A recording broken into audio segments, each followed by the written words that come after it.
Why is he taking so long? I called for him minutes ago. It's not as if the fourth palace is very large in the first place. He even lives here with me. His room isn't even that far from my own. I'm getting quite impatient. Perhaps I should just barge into his room and reprimand him for making me wait. But what if he's changing or something? How indecent. Don't think about it. My patience is starting to grow thin. I just want to see him already. Fine. I won't barge into his room or anything, but I shall head to him, I suppose. Making me go to his room. Am I a princess or not? Huh?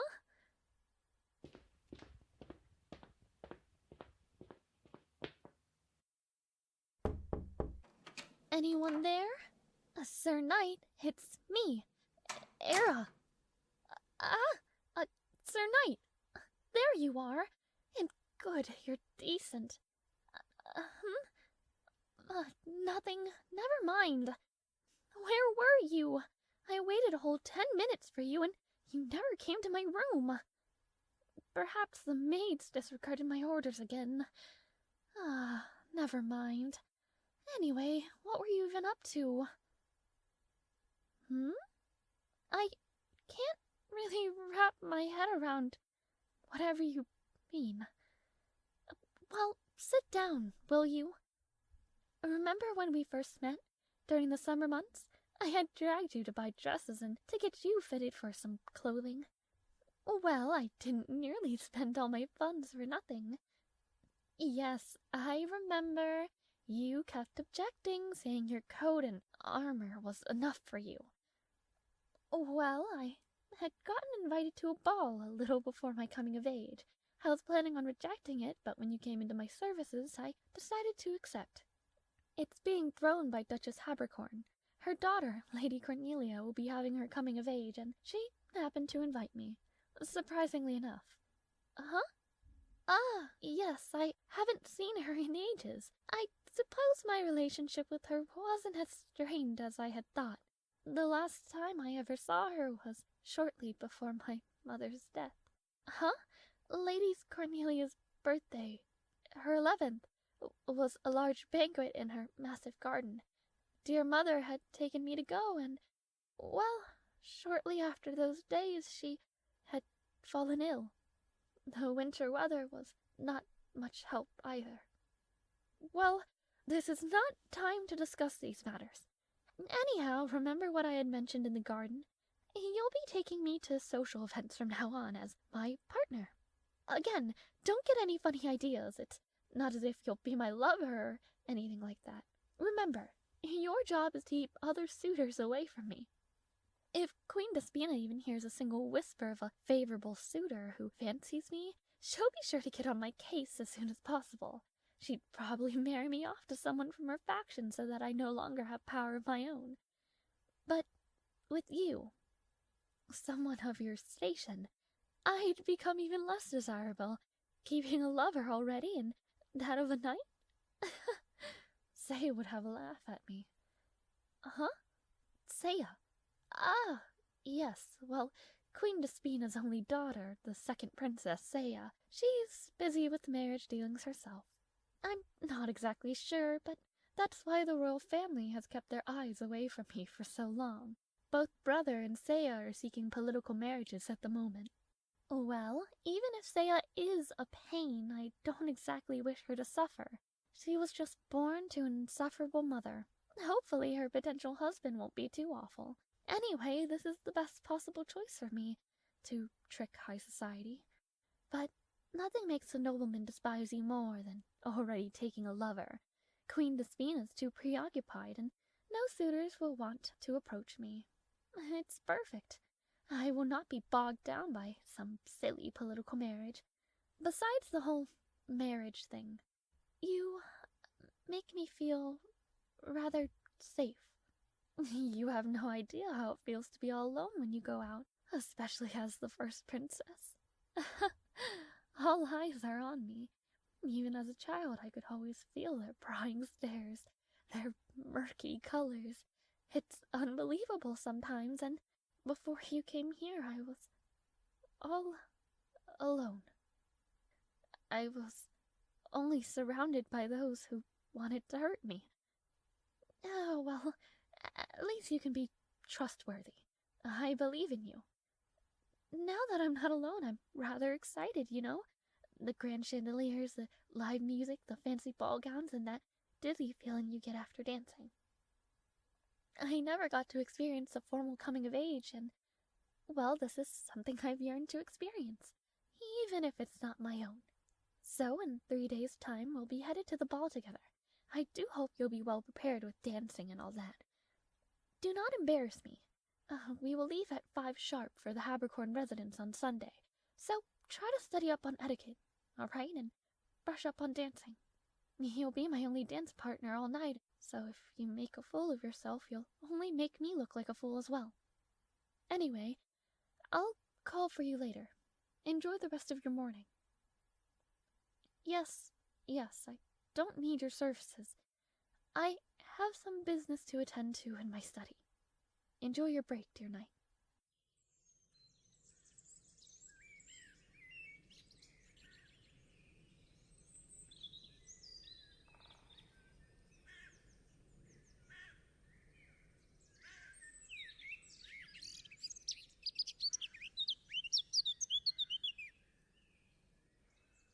Of course, I'm the one waiting for him to arrive. It's already 4:58. He'd best arrive within a minute, or else. Perhaps I've been too lenient on him as of recent. I do wonder how he looks in a tailored suit. I've only ever seen him with that heavy jacket of his and those armor plates. And, well, he already looks quite attractive like that. And, calm yourself. You've seen him a million times. What would a change of clothes do? There he is. Sir Knight, you are late. How dare you make your princess wait? Should you not be waiting upon me? Well, whatever. You look nicely cleaned up. Good, I suppose you won't embarrass me then. The eligible ladies at the ball might even flock to you. But remember, to stay by my side. If you leave me for even more than a minute, I will not forgive you. Well, let's not waste any more time. We shall be off to the ball now.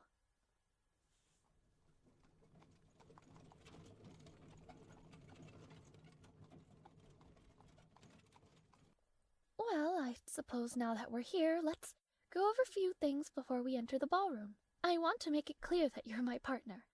So I'll give you this handkerchief. It's fashioned from the same materials as my dress. Occasionally take it out and it should be enough to catch some attention.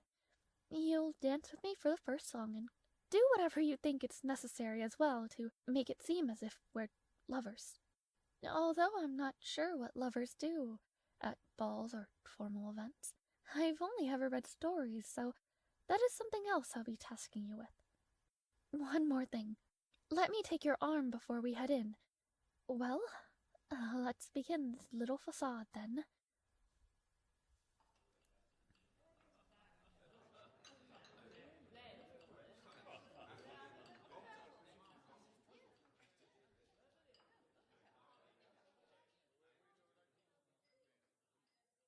Now that we're inside, I suppose we should wait for Lady Cornelia's grand entrance.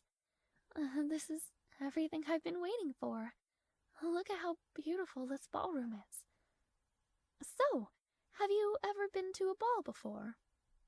Oh, you have. I suppose a knight like you would have guard duties and such, Sir Knight, why are you suddenly gray? Are you lying to me? Remember, I can tell. Are you perhaps a nobleman of some sort? How come you did not tell me? Oh. Oh, well, if you don't wish to tell me those details, then don't. You need not tell me everything. It's not as if I've shared everything with you. Brighten up, will you? Monochrome doesn't suit you. You're always usually blue or even yellow. Smile, would you? There you go. Well, let's talk about something else, all right? Let me share a little bit more about myself, since it seems like we're just waiting around. But only if you would listen. Though if your mind wanders off, I wouldn't be surprised or upset. Let's talk about why I'm so, giddy about this all. Well, my last ball was many years ago. I suppose the last time I was able to attend a ball was for my big brother's coronation. This was sometime around the winter as well, perhaps a few weeks or so before Cornelia's banquet. I remember clinging to my brother's side till my friends had arrived. I was afraid. I often hated the attention I grabbed, and they're always after the glory of the imperial family. If I had even left my brother's side for a second, well, I told you, I'd be likely overwhelmed. I mean, even disgusting old geezers would love to marry into the imperial family. They truly have no shame. Thank the gods above, my dear mother.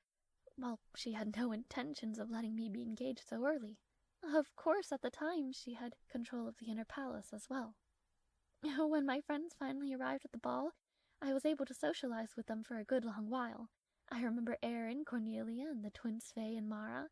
Gods, we droned on and on about the dresses and the other gossip. Then I danced with my brother and the Grand Duke's son, young Lord Rasius, as well as... I do not recall who he is any longer, but he was a nobleman, I believe. I can only remember his smile, really. It was bright, sympathetic, if anything. Though my dear brother would stop me from dancing any more with either of them. He would scold them for talking too much to his precious sister. Though I suppose I understand, after all, the pink tinge was quite noticeable, to say the least. I believe my brother was 13. I was perhaps 12 or 11 at the time. Well, I danced and danced and danced all night long until I became exhausted and my feet were sore. I remember I decided to take a quick breath outside the balcony, and while I had to sit down because, apart from just being exhausted, my heels had dug so deep into my ankle that I had begun to bleed a little bit. Thankfully, another young nobleman, the one I had mentioned before, well, he also had come out to the balcony for a breather. He attended to my wound as best as he could. All I could remember was his distraught face saying that he should call someone. I didn't want to bother anyone, and, well, he covered the wound with his handkerchief. We didn't talk much, but it was rather sweet of him. Overall, it was a memorable night. We were all so young back then, and, well, the thoughts of the future hadn't settled in. Then things went downhill. Obviously, after Mother died. Then, of course, the Queen took control of the inner palace, but I don't want to talk about that old crone. I do wonder when Lady Cornelia will arrive, though. I wonder even if she'll remember me. Then again, my eye is a dead giveaway, isn't it? Well, speak of the devil, there she is. She's grown into quite the beauty. In fact, by the looks of all the gentlemen here, I'd say she'd enamored all of them in this very room. Eh? Just all right? What a rude thing to say. You're quite the madman, Sir Knight. Do you even have eyes? Well, if I were a gentleman, I'd be lining up with the rest of them to ask for her dance. She's from an influential family, favored by the Empire, and beautiful. As far as the rumors go, Cornelia is the most sought after. She's graceful, kind, and smart. She'll be engaged soon enough. She may even be allowed to marry someone she at least fancies somewhat, considering her stature. Hopefully I can marry for love as well, but for all I know, I'll be trapped in another cursed and loveless political marriage. We all dream of love, princes and fairy tales, and yet we get forced into such situations. Thus is the fate of a noblewoman, of course. I apologize, I'm a bit, ticked. It's very reminiscent of my mother and father. It was merely the duties of two royals. Eventually they did grow a little closer once me and my brother were born, but I just miss our family. I'm fine, really. Before I would have been too overwhelmed by such emotions, yet somehow when I'm with you I feel less lonely, I suppose. Never mind. It seems like Cornelia has begun the first dance. Let me see. Who might be this lucky gentleman? Ah, young Lord Adel. A good choice for her. He's the Marquise's son, if you did not know. He already owns a good business in the town center. Jewelry and accessories of some sort. I've yet to stop by, but, well, my last guard refused to take me, and... never mind. It is nothing. I suppose it's time for our first dance, then. Look, the others are beginning to join in now. It's time we grab some attention, shall we?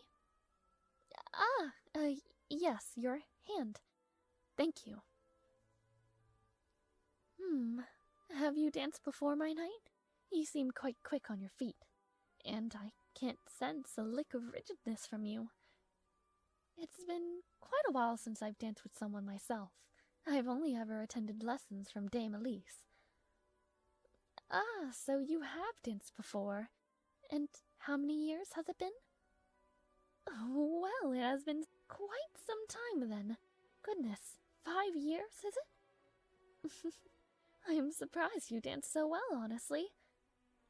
Well, at least we won't look like fools then. But look, all their eyes are on us and they are yet none the wiser. Surely we must look like lovers. Only the villainess of Alias would take on a lover like this, and that of her guard as well. What an odd choice, they must be thinking. If only they knew who the real villainess was. Right, my nickname. Well, surely you must have heard some rumors before entering the palace. The villainess of Alias, the rude and scheming princess of the 4th palace. Well, they say I have no mercy on my servants. Obviously, it is not as they say, but, well, I suppose that mercy should not be given to those who don't deserve it.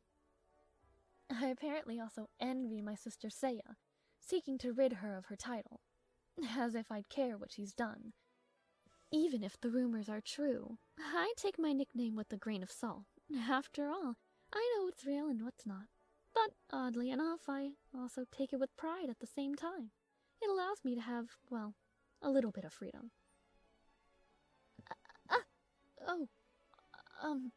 Apologies. Someone bumped into me. Sir Knight? Are we not a bit too close? I see. It is a bit more believable now. This is what lovers do? Pardon? Oh, I suppose that would make us look like we're madly in love. Oh, no, I'm just having a bit of trouble looking into your eyes. Oh, well, if you won't judge me, I cannot help it, but I am grinning. This is a bit of a come true. After all, the live music, the pretty lights, I'm in a lovely dress in the arms of my, well, lover. Never mind. Let us just continue. It's a bit warm, isn't it? Oh, I've just never been so close to you before is all. It's rather embarrassing. Do not laugh at me. It's just that it's been a while since I've danced with someone this closely. You know, oddly enough, now that I take a better look at your face, you look like someone I know.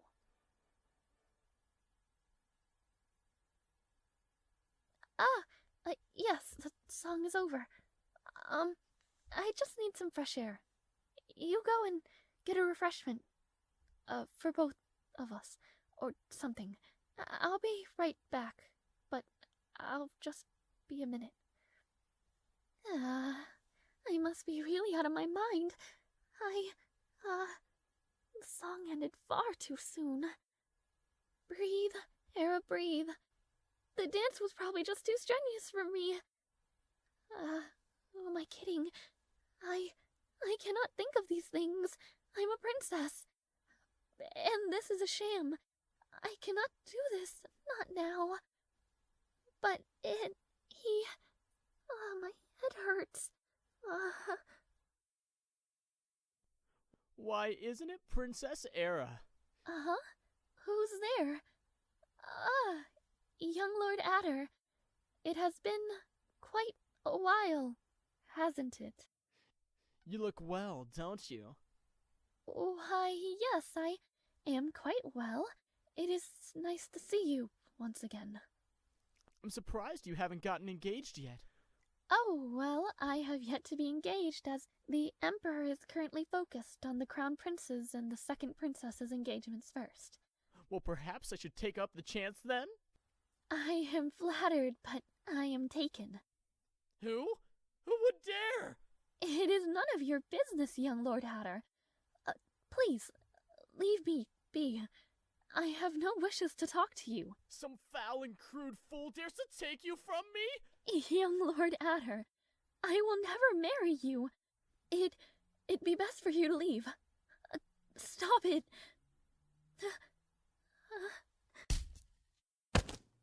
Sir Knight?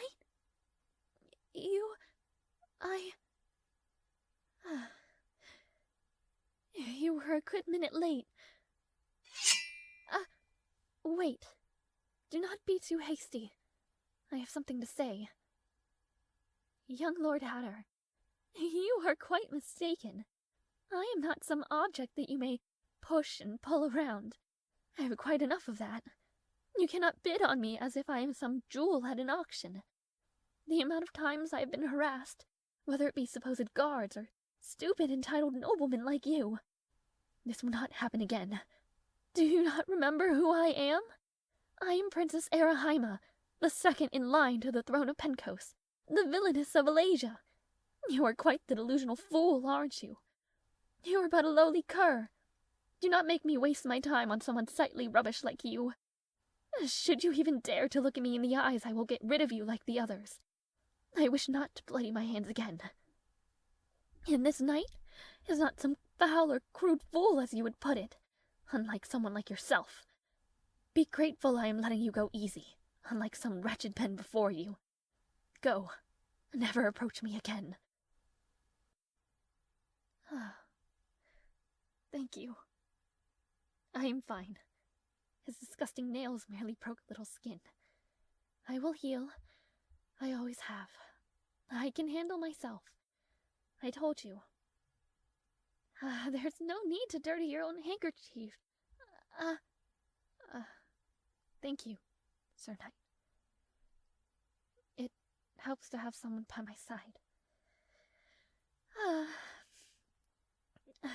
I am not feeling quite well anymore, and this ball has become a drag. I don't feel particularly safe here either. I wish to head back home. Yes, to the carriage, shall we? It is quite late into the night. It feels somewhat relaxing to be at the palace again. I am exhausted. Yes. Well, thank you for asking. I am, well, quite frankly not okay. It was rather terrifying, to be honest. To think for a moment where I'm alone, I'm attacked by a brute. But I do not wish to talk about this subject anymore. Later. We can discuss this later. But thank you, again, for being by my side, even though you were perhaps a minute too late. You were just in time. Thank you for all your good deeds over the months. Although your duties of a knight, just remember that you need not always do things by yourself. Sometimes I can handle myself. Well, I was planning to give this to you as a thanks later tonight at the ball, but, well, obviously that was cut short. Please, hold out your hand. There. It is a brooch, with the crest of House Alasia on it. I asked the jeweler to imprint my initials onto it. It'll make our act seem even more convincing, I suppose, but it is also a token of appreciation to you. Well, I will head to my chambers now. I have many, many things to think about. So I shall see you tomorrow, my dear knight. And, thank you. Please do not stray too far away from your room, so that if I ever need you, I may call upon you. I shall go now. Thank you.